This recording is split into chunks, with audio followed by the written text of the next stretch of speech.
Naku, hello mga kabibig. Welcome back sa ating bagong YouTube channel. Ito ang pinakamaingay na YouTuber sa balat ng YouTube. Ako si Kabibig, maglabag-labag na tang with evidence. Good news mga kabibig. Kinarma na ang ICC. Ang ICC kinarma na ni Pangulong Rodrigo Duterte. Ngayon, lumuluhod at humihingi sila ng global support sa ibang bansa. Karma yun na yan. Sobra-sobra na ang ginawa yung kay Tatay Digong. Di ba mga kabibig? Ito kabibig ang latest news ngayon ha. Oo. Sa isang panayam o sa isang ito, i-share ko na lang para klaro natin mabasahin kung ano ang klaseng karma ang hinaharap ng ICC. Aside from ang Amerika ay galit sa ICC, may ginawa si Trump sa ICC, lahat fina-freeze ang account ng mga ICC judges, hindi maka-withdraw ng pera, hindi makapasok sa Amerika. Ito pa ang another balakid nila ngayon kabibig. Ito na ang sinasabing hinay-hinay ng ito, ICC President urges global support, warns of threats to courts independence at UN Assembly. Humihingi na siya ng global support, urge. Humihingi ng global support at UN Assembly. Umiiyak. Maawa naman kayo sa amin. Suportahan niyo naman kami. Yan na ang nangyari ngayon. Karma na yan. Ito, basahin natin na. Yan, nandun pala sa UN Assembly ang presidente ng ICC at humihingi, sabi dito, the president of the International Criminal Court, Judge Tomoko Aka, intends and renew their commitment to the rule of law as she presented the ICC's annual report to the United Nations General Assembly on November 11. Natural, more renewal, more pera papasok, posible mga kabibig, di ba? More budget. Kasi dito nag-present siya sa annual report niya. Mahirap naman kung si Digong ang palagi niyang annual report for next year. So dapat marami. Kaya humihingi siya ng global support. Speaking in New York, Akani said the ICC continues to face attacks, threats, and coercive measures against its officials and emphasized that respect for judicial independence, universality of the Rome Statute is one of the most important means to increase the court's legitimacy and reinforce the commitment made by the international community when the court was established, Akani told delegates. She said the ICC would keep working toward wider membership and full implementation with its founding treaty together with its partners.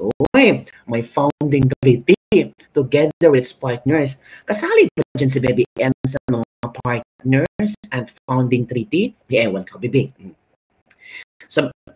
Sabi pa dito niya, the court stories and the hope that truth will be acknowledged and responsibility established. Providing suffering humanity with hope and truth is at the very core of the court's raison d'etre. Akani said maintaining the international rule of law is a perpetual endeavor which requires collective action by the international community and full use of the tools and institutions that exist to safeguard the international legal order. Sabi pa ni Akani, despite all the challenges, the International Criminal Court, individual criminal responsibility with full independence and impartiality. Mga kabibig. Yun na nga kabibig. Yan na tingin nyo, ICC President Akani urges global support, warns of threats to court's independence at UN Assembly. Yan na. Yan ang ating sinasabi ngayon na nagmamakaawa ng ICC. Suportahan nyo naman kami. Mag-renew naman kayo. Balik na naman kayo sa ICC. Maawa naman kayo. Kasi ang Pilipinas wala na sa ICC. Baka next year babalik na ang Pilipinas sa ICC. Kasi kasi friendship ang ICC at ang problema ngayon kabibig. Si Attorney Cristina Conti, ewan ko ba kung ano ang ibig niyang sabihin. Ito kabibig, share ko sa inyo ha. May bagong hirit ngayon si Attorney Cristina Conti. Naku BBM, pag-iisipan mo talaga. Baka ikaw ang susunod nilang ipapa-kidnap. Ikukulong sa ICC. Ito na, flood control scandal could qualify as crimes against humanity. Oh, nako. Kakabahan na dyan si VVM, si Martin Romualdez. Bakit kami big? Ano ba si VVM ang last na pumirma para maano na ang budget? Diba? Oo. So, posibleng, ano ba? Kasali ba siya? Well, kanina nagpa-press con si BBM, si Martin Romualdez ay absuelto.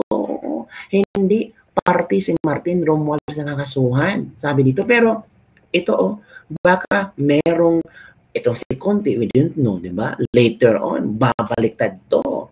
At kumakita ng tiyempo, baka, naku, BBM, makakasuhan kayo ng crimes against humanity dahil sa flood control scandal.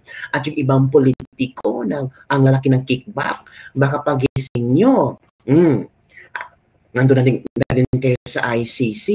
Basta natin kabibig ha. The multi-billion peso flood control scandal emerging as one of the country's most massive corruption cases could theoretically fall under the International Criminal Court's, according to ICC Assistant to Counsel Cristina Conti. Sabi dito ni Cristina, the human rights lawyer explained that for a case to be categorized as a crime against humanity, it must be systematic and widespread. Systematic and widespread. Hindi lang sa sa Luzon ang may problema sa flood control project anomalies. Nasa Visayas at Mindanao din. Remember, ang Cebu, binaha. Nakita niyo naman kung ano nangyari sa mga flood control doon. It's widespread. Sabi pa ni Conti, the thing with crimes against humanity is it has to have a policy. So sa ngayon, ang nakikita natin, kanya-kanya parang turf mo, turf nun.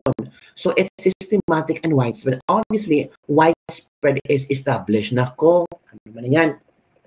When BNC anchor Karen Jimeno asked whether the questionable allocations inserted in the 2025 national budget could be considered systematic, Conti replied, it could be. Nako.